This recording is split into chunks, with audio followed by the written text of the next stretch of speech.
Hello, everyone, and welcome to the July episode of Miracle Conversations. I'm here with Dr. Dave Asomaning, and I'm Brittany New. I'm an entrepreneur based I'm currently in the Netherlands, but I've been living in LA and Barcelona, Spain, and just traveling and working remotely from all these places and still maintaining this podcast no matter where in the world I may be. 3 years in now. So if you're new here, welcome. If you're returning, welcome as well. And we are continuing our conversation this year on vision. So what we do on this show is Dave and I get together and we talk about miracle mindsets. We pull lessons from the book called A Course in Miracles, and Dave is the expert on all of this. He's going to dive deep into today's lesson from A Course in Miracles, and he's going to elaborate on it. And it's good to know that even though we are almost done, we're halfway through the calendar year, but we are wrapping up the year of our theme, which we finish in October. And we still have plenty to talk about with vision, so that's refreshing to know. So Dave, I'll let you take it away from here. You can introduce yourself and anything you'd like to add as preliminaries, as we say. Right. Well, good to see you, Brittany, Likewise. for July, and thank you for that teeing up of things. Excellent. So, yes, I live in Florida. I'm an executive coach by way of being a recovering psychoanalytic pastoral psychotherapist. A bit of a mouthful, but that's sort of the deepest formal training of my background. Was in pastoral psychoanalytic psychotherapy for individuals, groups, and then in marriage and family, and for couples. So sometimes couples means that people aren't necessarily married, but they're legally, but they're officially partnered, and then you get the family work. So left all of that background behind in favor of executive coaching through a mentor of mine when I was in the Episcopal ordination process to become an Episcopal priest.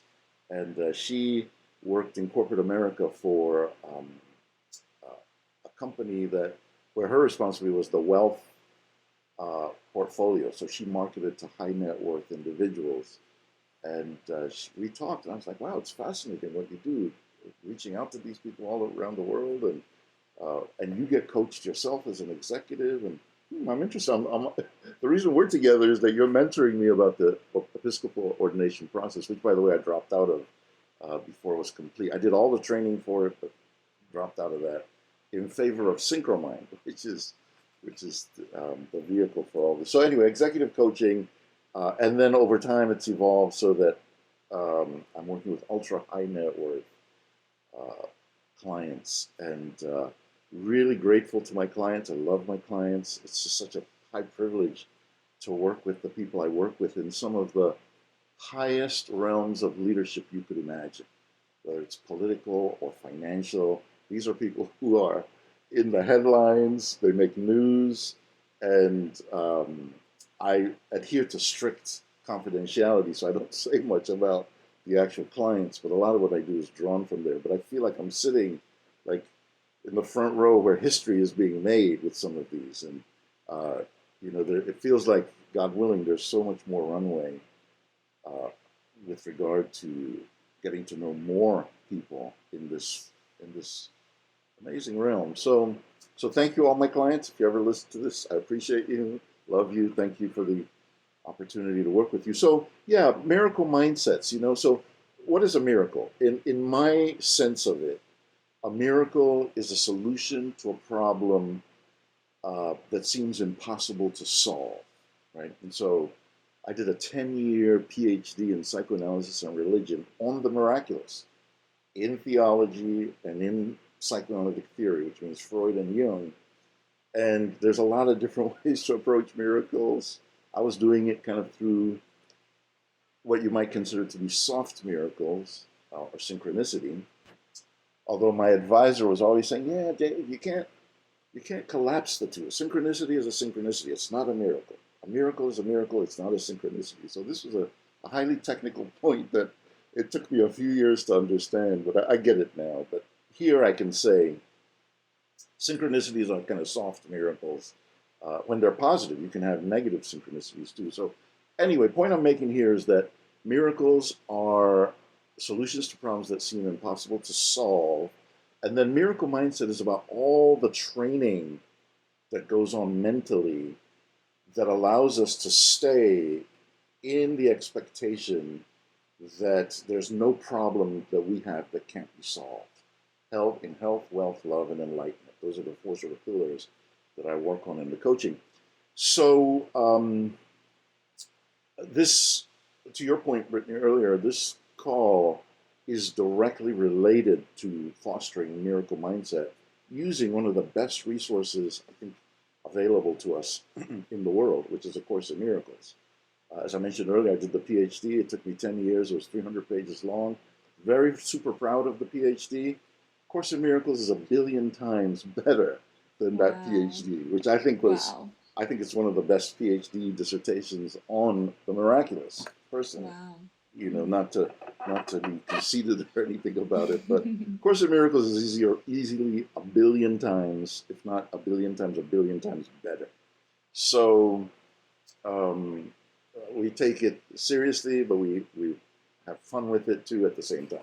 So things that clients will typically have as situations that seem impossible to solve might be legal issues, whether on the civil side or on the criminal side.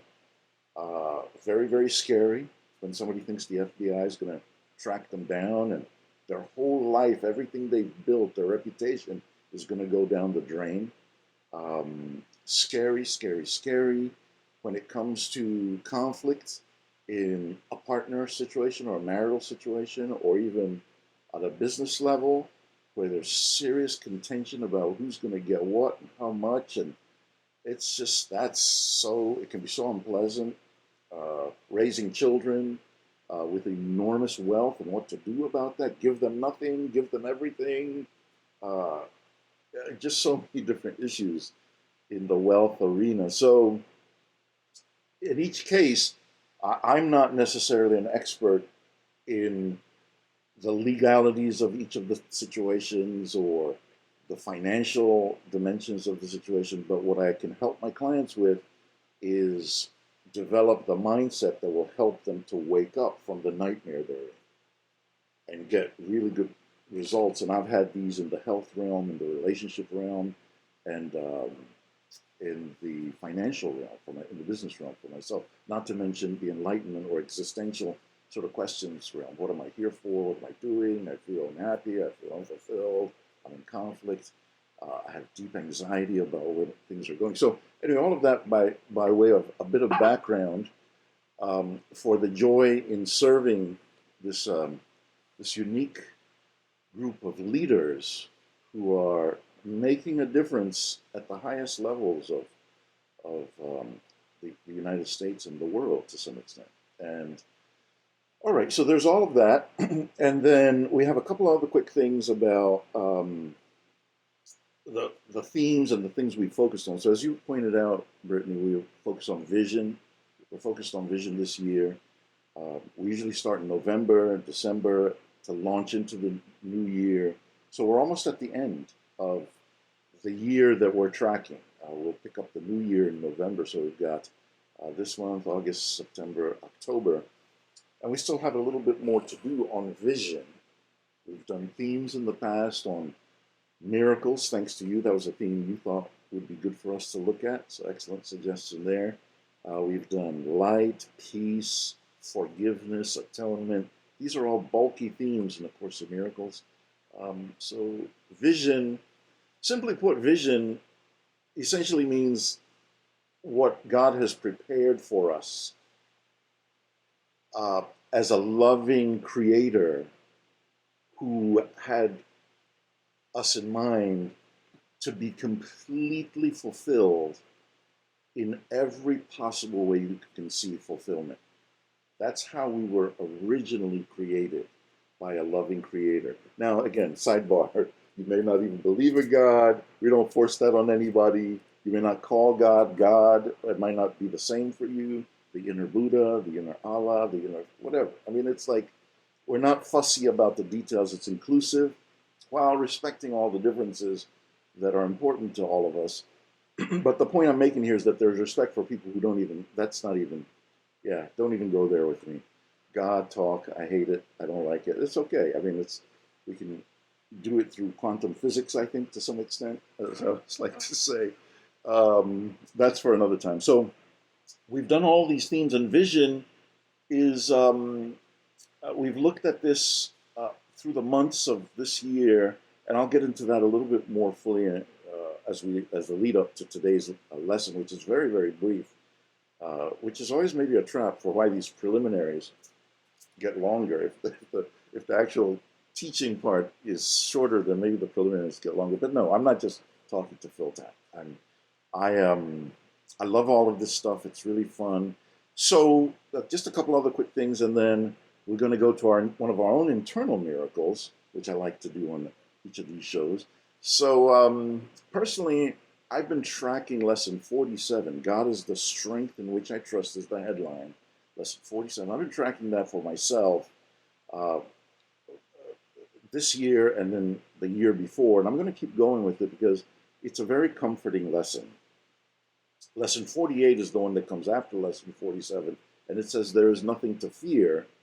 And the teaching is that if you depend on God's strength, you won't be fearful of anything. So I think that's part of why I'm so obsessed with this lesson, because I don't like the feeling of fear. I really don't like it at all. It's just one of the worst things. And I'm like, okay, if this is one of the main solutions to overcoming fear, I'm gonna jump on that baby, and I'm gonna ride it up and down the highways of Florida. I'm so onto that lesson. And sure enough, I mean, things happen, things go up and down, whether out there or inside, whatever. I'm like, yeah. Another lesson says you can afford to laugh at fear thoughts. They won't bother you at all. So I'm going to go with it for a few more years. So, okay, that's lesson 47, our theme for this year, some of the other themes we've done. So, Brittany, this is the part where we talk about our internal miracle, and this isn't by design. You're not like, oh, Dave, don't forget about our miracle. You got to talk about our miracle. We don't. I've just gotten on this. It's another thing I do very repetitively and joyfully. I like it. So our miracle is that we met. Um, I think it's about 4 years ago now, maybe something like that. And you were helping me with some things like worksheets, right? I had worksheets that I was sharing with clients to kind of help me be more effective with my teaching. And my worksheets were they were abysmal. They were like just plain and unattractive and not my area, design. And you took them and you just beautified them. You made them amazing. The next step after that was I said, let me check with Brittany, see if she can help me with video modules for my online course. So you did an amazing job with those, just set them all up, made me, like with the worksheets, proud of the product for the course.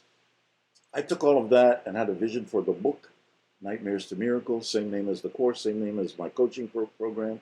And so then the book came out. We've done quite a bit of work in previous episodes of the podcast on the book. They're all on the YouTube channel if you want to dig into what the book is about.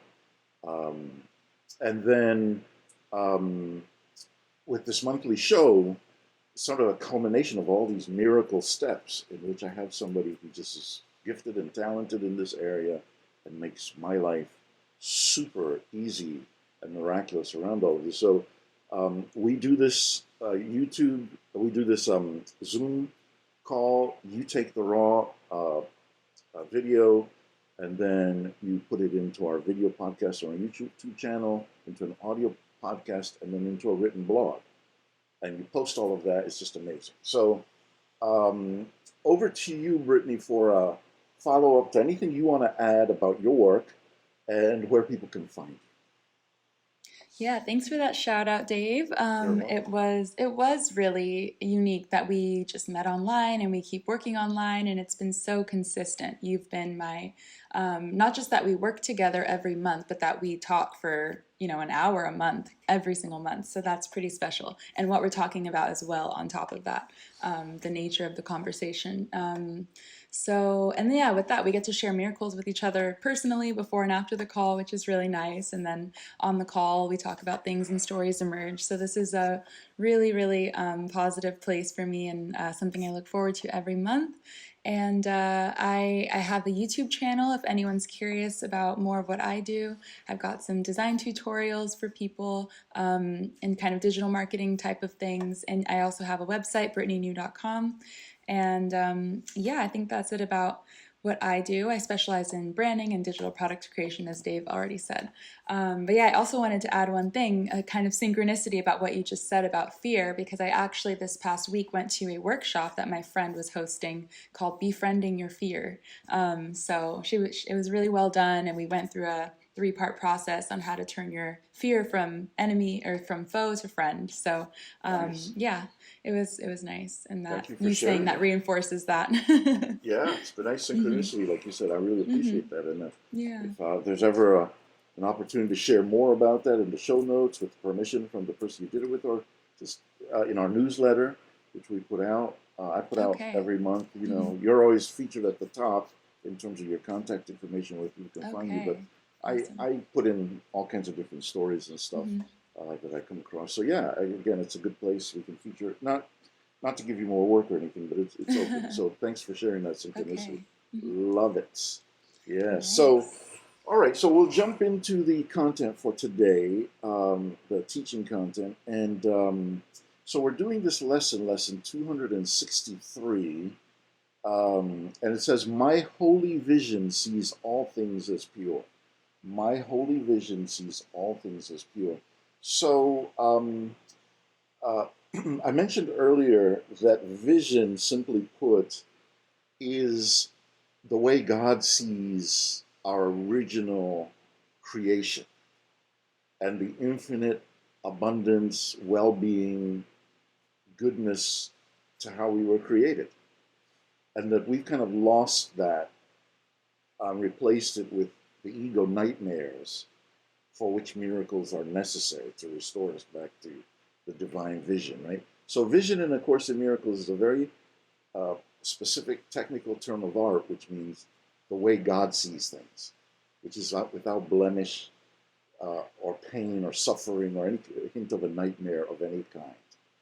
That's vision in A Course in Miracles. Now, um, over the months we've been doing this theme, we've looked at the difference, for instance, between uh, the way the world sees things and the way that heaven sees things. Right? An important distinction in the course. So heaven sees things the way God created them originally, which is infinite abundance, unlimited freedom for everything good that's rooted in love. The world sees things through scarcity. So I use this example of oranges. If I have 10 oranges and I give you 5 oranges, from the world's perspective and from the perspective of vision, the vision of the world, the way sees things, the way the world sees things, I have 5 fewer oranges if I give you 5 of my oranges. So I'm like, ooh, I don't want to give you my oranges, you know. So if we're properly plugged into the way heaven sees vision, the way God's vision operates, we're connected to an infinite source of oranges or anything else that's good and useful. So I can give, and the more I give, the more I have to give. Right? So this is a really interesting point. I'm just recapping a little bit. And so a lot of what we've done so far about vision has had to do with the way that Jesus in the Course of Miracles, if that's what you believe is teaching, which I do, you don't have to, is all about the technical aspects of vision. Right? So that tees up today's lesson, which is basically about now just incorporating this vision into how we see. So I'm just going to read the lesson. It's very short. I'll read it, and then we can discuss a little bit of the applications from there. So again, the headline is, "My holy vision sees all things as pure. My holy vision sees all things as pure." Father or God, your mind created all that is. Your spirit entered into it. Your love gave life to it. And would I look upon what you created as if it could be made sinful? I would not perceive such dark and fearful images or nightmares or movies. These are all some of the terms metaphorically that I insert here. A mad person's dream is hardly fit to be my choice, instead of all the loveliness with which you blessed creation, all its purity, its joy, and its eternal quiet home in you. And while we still remain outside the gate of heaven, let us look on all we see through holy vision and the eyes of Christ. Let all appearances seem pure to us. That could also be through the eyes of Buddha, through the eyes of your inner higher self. It could be a number of different things, as I mentioned earlier.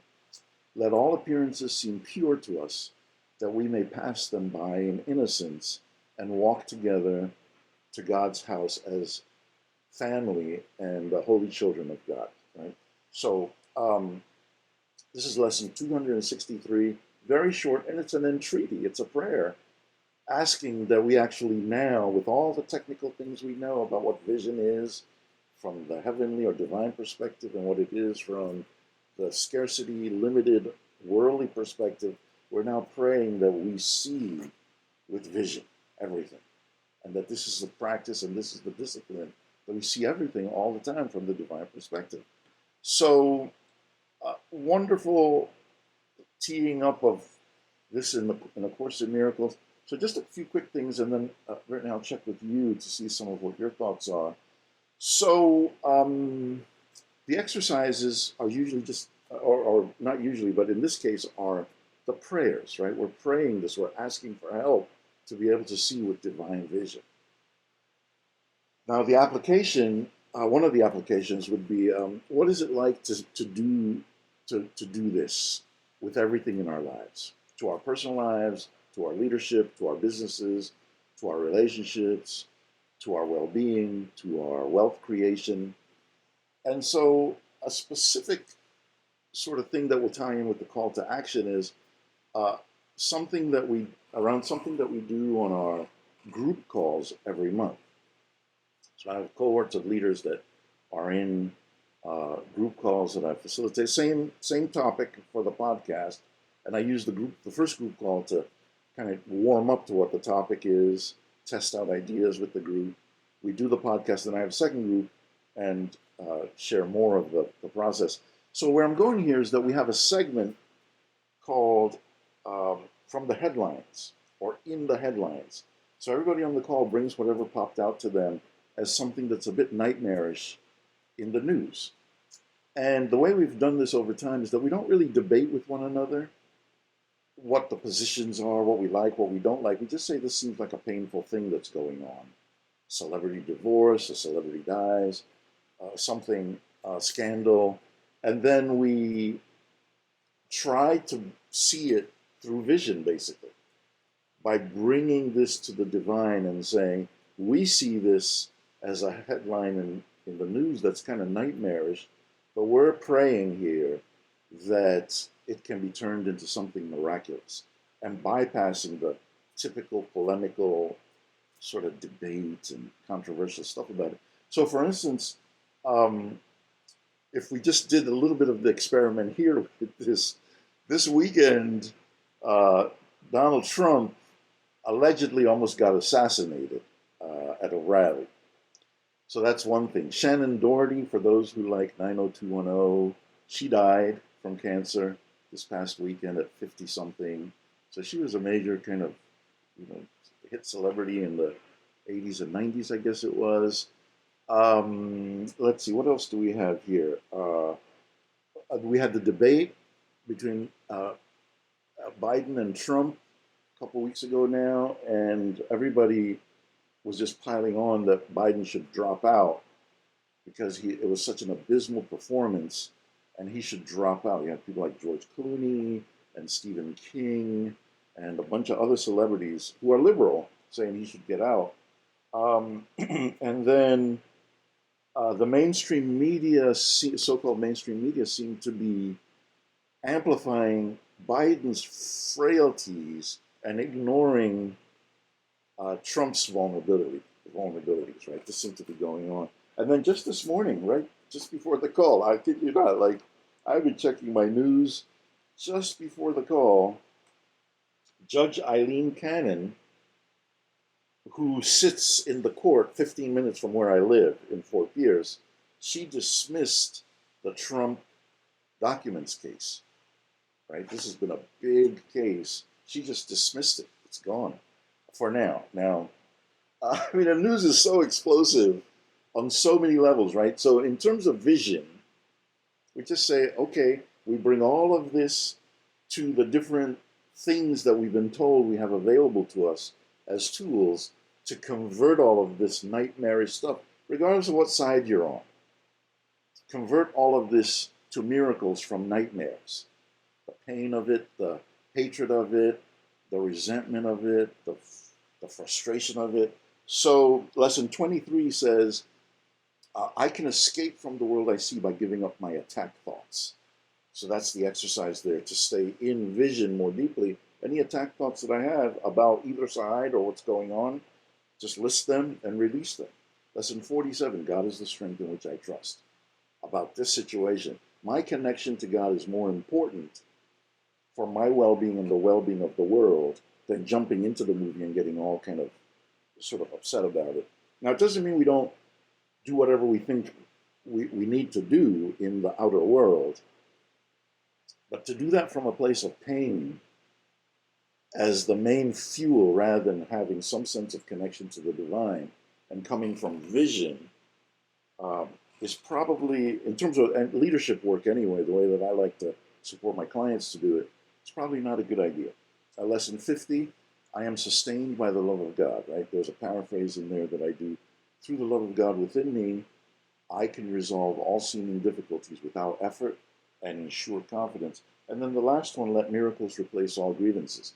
These are all different ways of giving the ego's hateful, guilt-ridden, fear-oriented approach to the headlines and what's going on in the world on a big level, on a small level, giving all of that the slip in favor of vision and leaning more deeply into the prayer.